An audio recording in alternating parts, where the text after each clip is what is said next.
Muchas gracias especialmente para el doctor Márquez y a todos ustedes por estar aquí atendiendo la conferencia. La idea es que vamos a presentar algo de lo que previamente utilizábamos, cuáles son las nuevas definiciones que se han ido adelantando progresivamente gracias a grupos de trabajo como en Canadá. Veo que en las imágenes en Alemania pues también han avanzado en resonancia hablando de los proteoglicanos. Vamos a ver esos avances al final en nuevas técnicas. Por fortuna yo no incluí los proteoglicanos para no repetirles. Entonces vamos a mirar otras opciones pues para el futuro. También el valor predictivo diagnóstico de resonancia inicial, que va muy de la mano con lo que el doctor nos mostraba, que es tener en cuenta para el diagnóstico realmente los hallazgos crónicos. Entonces todos ustedes han estado relacionados con este tipo de radiografías en las cuales vemos los cambios pues, en las articulaciones sacroiliacas que se hacen pues, con los criterios de Nueva York, desde el grado 0, 1, 2, 3, hasta llegar a la anquilosis, que es como la evolución radiológica natural que nos mostraba también al inicio del doctor, que era el examen físico, cómo evolucionaba en forma natural. La idea es que también veíamos signos como esto, pues esto yo los vi en la residencia, por fortuna ya no vemos mucho de estos casos. Yo creo que ha mejorado mucho el diagnóstico, el tratamiento y muchos de los pacientes que siguen pues ya no es tan frecuente ver el signo de la columna de bambú, ni la daga, ni nada de todos estos signos del tranvía pues que son imagenológicamente importantes y en muchos casos pues ya por fortuna van quedando en la historia. Pues en resonancia empezamos a mirar lo que es columna, ver la parte inflamatoria en la columna, tiene una sensibilidad de especificidad que creería uno que puede ser de ayuda y realmente lo que es las lesiones inflamatorias en interespinosos, ligamentos interespinosos y lo que hablaba el doctor también en la parte del disco intervertebral, la deshidratación como vamos a ver, nos ayuda muchísimo para buena sensibilidad de especificidad. Las lesiones grasas, o sea lo que estamos acostumbrados de la vértebra pues romano, que es el reemplazo graso anterosuperior, pues muy bonitas, ayudan mucho en la clasificación, nos pueden ayudar bastante, pero la idea es que tiene que haber 3 o más esquinas comprometidas, no puede haber menos de eso. Si hay menos de eso, no nos podemos optar por decir ni siquiera que es sospechoso, porque hay muchas otras patologías que nos hacen reemplazo graso. Entonces, la idea es que lo que llamamos lesión de Romano también lo acompañemos de mirar, por ejemplo, cómo se ve acá la presencia de erosiones óseas. Listo, en cervical, la presencia del fenómeno inflamatorio que está aquí con las flechas y que el paciente pues no llegue a lo último que es la tomografía. Creo que esto tiene señalado. ¿Y este no tiene? Ah, sí. ¿No funciona? No. Listo. Entonces no es llegar al signo de Anderson, que la idea es pues que ya es prácticamente muy difícil diferenciar la espondilodisquitis, pero como vamos a ver, hay signos radiológicos que lo hacen fácil de diferenciar. Entonces en resonancia podemos ver, por ejemplo, en este caso, tenemos el fenómeno inflamatorio en el T1, la hipointensidad, tenemos la hiperintensidad en el disco, tenemos la separación, la imagen, por así decirlo, que está separando, pero por ejemplo en este caso, una de las cosas fundamentales es no se queden solo con el sagital y el coronal. El axial es el que le diferencia a usted si es una infección o si es un signo de Anderson, que es realmente el compromiso de los tejidos blandos en la parte externa o alrededor del disco intervertebral o el cuerpo vertebral o el área donde está el compromiso de la sospecha del signo de Anderson versus la espondilodisquitis. Otra de las cosas que se confunden mucho es la presencia de hipointensidad en el T1, una ligera hiperintensidad en el T2, que esos son cambios Modic tipo 2. Los cambios Modic son cambios degenerativos, son cambios por fenómeno mecánico y más relacionados con otras patologías, no tienen nada que ver ni siquiera con un signo temprano de un signo de Anderson. En cuanto a las nuevas definiciones, pues recientemente está el trabajo pues Makisimovic ha trabajado muchísimo, casi que gracias al contacto con los fellows de reumatología me he actualizado en eso, porque realmente a veces los radiólogos nos vamos pues como soltando de esto, porque como ven ustedes tenemos mucho más contacto con otras especialidades. Pero es muy interesante este trabajo en el que hace una revisión sistemática y él trabaja los criterios de ASAS, la validación de los mismos y la definición. Nos da una lista grande y hacen unas modificaciones pues en cuanto a lo que es capsulitis y entesitis, y vamos a ver por imágenes cómo nos puede ayudar. Entonces, esto es lo clásico que nos muestran del edema óseo. Siempre nos muestran pues un signo clásico del edema, la hiperintensidad en las T2 saturación grasa, la hipointensidad en el T1. Nos muestran pues el caso que es fácil y que lo podemos ver todas las ocasiones. Pero lo que nos enfrentamos prácticamente en la clínica son pequeñas lesiones, como en estos casos,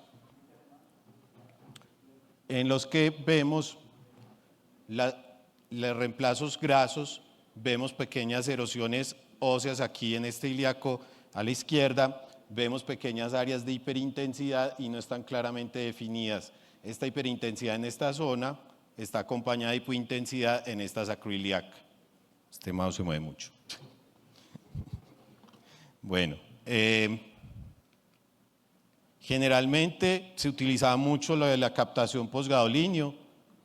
Por fortuna, pues ya con los STIR, con los T2 saturación grasa, no estamos utilizando tanto la captación, la medición de la captación posgadolinio, que lo vemos acá. Tienes en qué moverlo.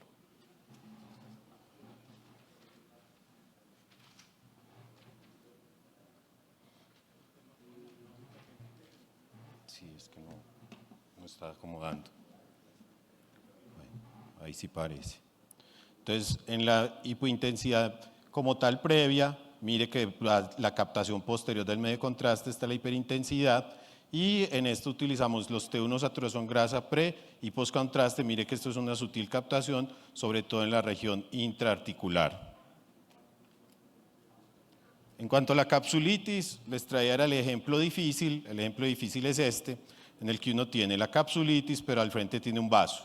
Entonces muchas veces se puede confundir la capsulitis con el vaso que está pasando ahí anterior. Entonces siempre tener en cuenta que hay que diferenciarlo de los vasos como tal para hablar de capsulitis. Lo otro que les podemos hablar es la inflamación del sitio de erosión. Aquí vemos en la flecha pues cómo está el sitio de erosión, y miren la secuencia T2 saturación grasa, esa misma zona que está hipointensa en el T1 es hiperintensa en el T2 saturación grasa. También el líquido intraarticular es uno de los signos frecuentes. Este es el T1 y este es el T2 saturación grasa. Mire que para ver una actividad intraarticular no hay necesidad pues de administrar medio de contraste. El aumento del espacio articular, generalmente llamado antes de como sinovitis, pues es un signo que ha ido variando de forma progresiva, en el que vamos viendo cómo el aumento como tal en los T1 se acompaña de la hiperintensidad o la captación del medio de contraste. La entesitis nos habla, ¿cierto? Este es un T1 saturación grasa postcontraste, este es precontraste. Vemos una sutil captación en el área de los músculos elevadores en esta zona adyacente al ilíaco derecho.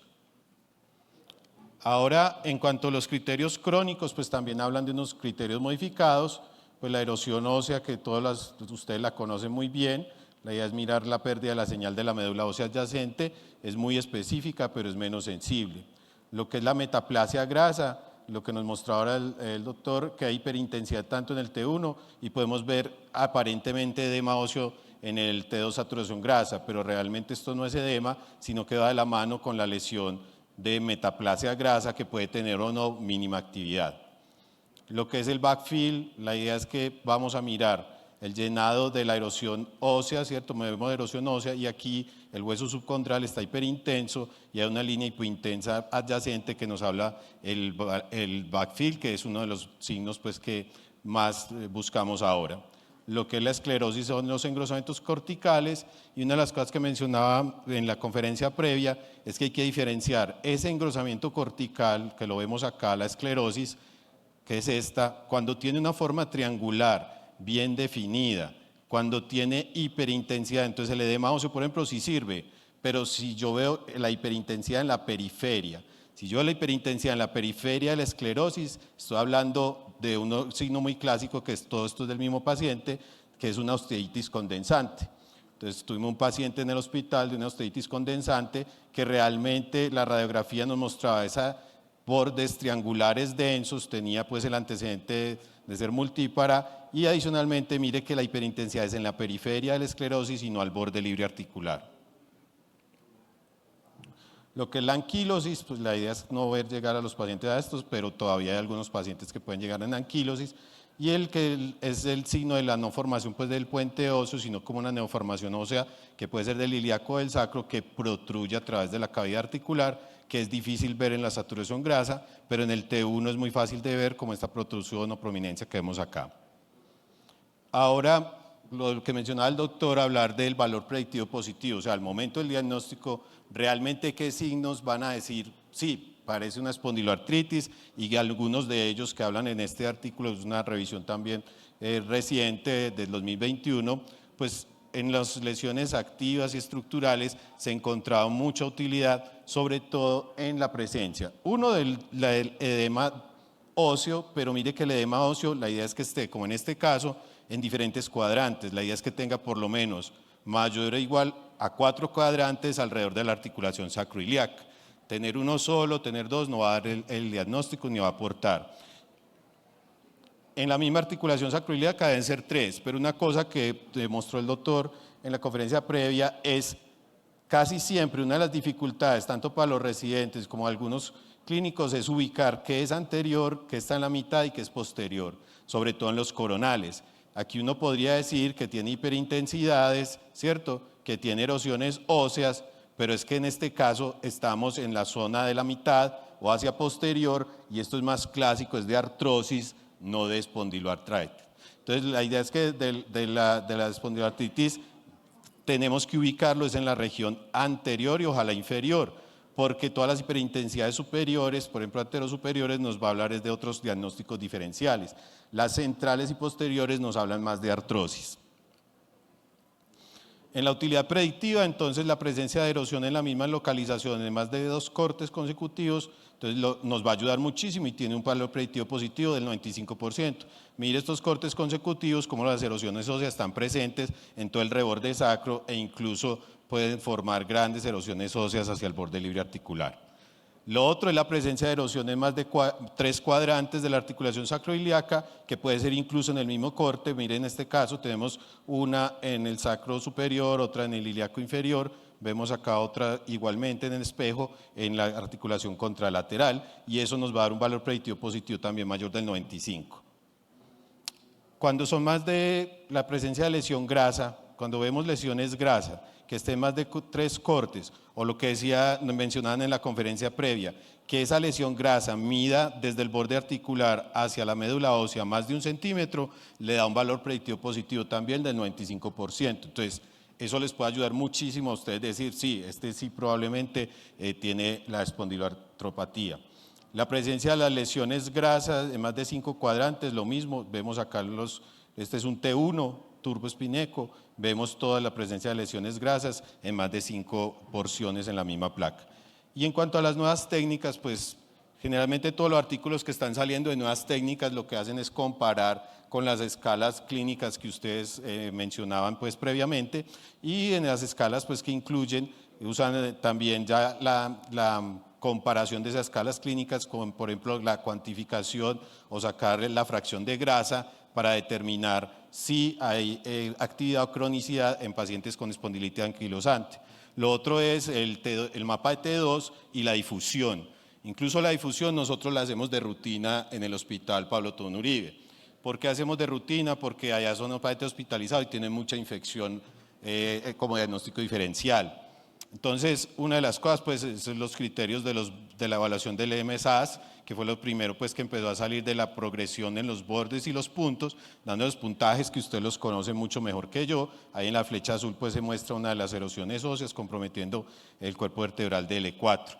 El otro criterio, que es el del canadiense y el criterio de los puntajes de Berlín, pues nos muestra es la inflamación, ya no solo la erosión ósea, sino el edema óseo, le da una puntuación hasta 3, y ya cuando hay erosión ósea ya le da puntuación de 4, 5 y 6. Entonces vemos aquí también las vértebras, pues cómo pueden ir desarrollando los sindesmofitos y los reemplazo graso. ¿Qué es la fracción de grasa? Entonces lo que se hace con la fracción de grasa es que se hace una resonancia normal. Se hace el T1, se hacen las saturaciones de grasa y el STIR. Vemos áreas de reemplazo graso. Mire que este es un T1, está hiperintenso, o sea, pues blanco allí. Este es el STIR, ¿cierto? Mire que está hipointenso, entonces estoy seguro que esto es grasa. Pero esta lesión es hipointensa y tiene hiperintensidad en esta sensible a líquido. Me está hablando que esto es líquido. ¿Qué es lo que se cuantifica? Entonces se cuantifica en esta zona cuánta grasa tiene y se homologa realmente. Primero se hace con un fantoma, se hace sensibilidad a la grasa, se estandarizan los valores y luego de hacerlo con un fantoma calculamos el porcentaje de grasa mirando cuánto es la señal de grasa, que uno lo puede hacer colocando un ROI. El ROI, la idea es que esté en 50 a 60 milímetros cuadrados. El ROI es un circulito, como lo está mostrando allí, pues esta imagen pues, de la literatura. El ROI lo coloco allí y saco los valores y los porcentajes. Obviamente, si nos da el mayor del 70%, estamos hablando de una fracción grasa aumentada. ¿Qué comparo? Señal de grasa sobre señal de agua más de grasa más agua. Y esta es la difusión. Esto es un paciente de nuestro hospital. En el paciente uno puede evaluar si hay actividad o no. ¿Qué es la difusión? La difusión lo que hace es evaluar si hay movimiento de agua. El movimiento de agua es, en articulación sacroiliaca podemos evaluarlo colocando estos ROI. Por ejemplo, esto lo anatómico nos da una señal de intensidad de 177, pero mire que el ROI nos va a dar unos valores muy distintos. Nos da 339, ¿cierto?, como tal, y 339, la idea es que hay que multiplicarlo por 1000 para que nos dé milímetros cuadrados por segundo. Entonces, ¿eso qué quiere decir? ¿Cuánto se mueve el agua en milímetros cuadrados por segundo? Si hay un movimiento alto que tiene que ser por encima de 1000 milímetros cuadrados por segundo, o si no lo multiplico por 1000, sino que lo dejo en el valor normal, le vamos a reportar que hay un valor de 1, ese valor de 1 o más significa que hay agua. Un valor por debajo de 1 significa que no hay actividad de la enfermedad. ¿Qué problemas están en los artículos que muestran allí? Es que miren que esto anatómicamente es difícil. La idea es que usted, para ubicar y hacer esa sensibilidad, si esto realmente es líquido, o sea, si hay inflamación al interior de la articulación o no, tiene que comparar el mapa de ADC con una secuencia anatómica que usted pueda saber en qué cuadrante hay o no actividad. Porque si no pasa como en los artículos mencionan que es muy baja la resolución y entonces no se puede definir nada y ellos concluyen que es mucho mejor utilizar el mapa de T2. Estos son como las comparaciones pues, que ellos hacen, el trabajo con las diferentes escalas. Esto es comparando el mapa de T2, esto es comparando el ADC y el mapa de T2 ya les voy a mostrar qué es. Entonces hablamos de fracción de grasa, ADC que es movimiento de agua y lo que es el mapa de T2. Esto sería cómo se lleva, por ejemplo, las fracciones de grasa. Yo puedo hacer múltiples promedios, saco todas las fracciones de grasa, mire que aquí está en esta escala el mapa de ADC de milímetros cuadrados por segundo y lo hago llevarlo a una escala de colores para definir mucho mejor qué porcentaje de compromiso hay y lo combino con el mapa de T2. ¿Qué es el mapa? El mapa lo que hace es que mira si el líquido está activo o no. Entonces, si hay líquido, sobre todo intraarticular, el colágeno significa que está desorganizado. Entonces, en las zonas que hay colágeno como tal, el mapa de T2 nos va a decir en una manera temprana, lo más temprano es ver con la captación tardía de gadolíneo que nos mostró el doctor, que es, yo le coloco medio de contraste, veo cómo me captan el cartílago y digo si los proteoglicanos están bien o mal, y eso era lo que les mostraba en colores. Ahora aquí yo no pongo medio de contraste, sino que paso una secuencia que se llama mapa de T2, y en ese mapa de T2 lo que yo hago es tratar de identificar dónde está pasando líquido, y ese líquido no solo si es edema óseo, ¿cierto? Como estamos viendo acá, sino si realmente esto de acá tiene una desorganización del cartílago y sobre todo si está intraarticular. Nuevamente se definen puntos, ellos lo hicieron con la médula ósea, lo ideal es hacerlo con puntos que tengan que ver con el cartílago en las porciones anteroinferiores. La idea es que vamos a ver una pérdida de la organización del colágeno en ese cartílago que podemos evaluar y el mapa de T2 nos puede ayudar muchísimo porque incluso nos va a diferenciar un paciente que tiene espondiloartritis, lo diferencia de un paciente que no tiene la enfermedad. Un paciente inactivo me va a dar incluso ligeros valores positivos que van en el compromiso leve. Esto va desde lo leve, que es lo azul, hasta lo rojo, que es lo severo. Entonces se habla de una escala de milisegundos, de 50 a 75, de 75 a 100, estamos hablando de mayor severidad. Entonces severa 75 a 100, 50 a 75 moderada y leve de 25 a 50. De 0 a 25 es el paciente que está inactivo. Bueno, en conclusión, la idea era que tuviéramos como una adecuada comunicación en las definiciones y los hallazgos para hacer un control y diagnóstico adecuado que les podamos aportar. Yo creo que la comunicación con ustedes es fundamental. La evaluación de columna muchas veces la pasamos por alto. Ahora la columna la están viendo mucho los neuroradiólogos y creo que hay que de pronto en esa interactuar más entre reumatología y musculoesquelético para aprovechar estas nuevas técnicas. De las técnicas que les hablé, el mapa de T2 lo tenemos aquí en la ciudad, el mapa de ADC también lo tenemos en la ciudad. Lo de proteoglicanos se necesita un gadolinio distinto, que es lo que nos mencionaba el doctor. Ese no lo han importado, pero todas esas fases tempranas las podríamos hacer porque es más temprano la desorganización del cartílago que ver ya la lesión anatómica como la erosión ósea. Muchas gracias a todos y gracias por la invitación.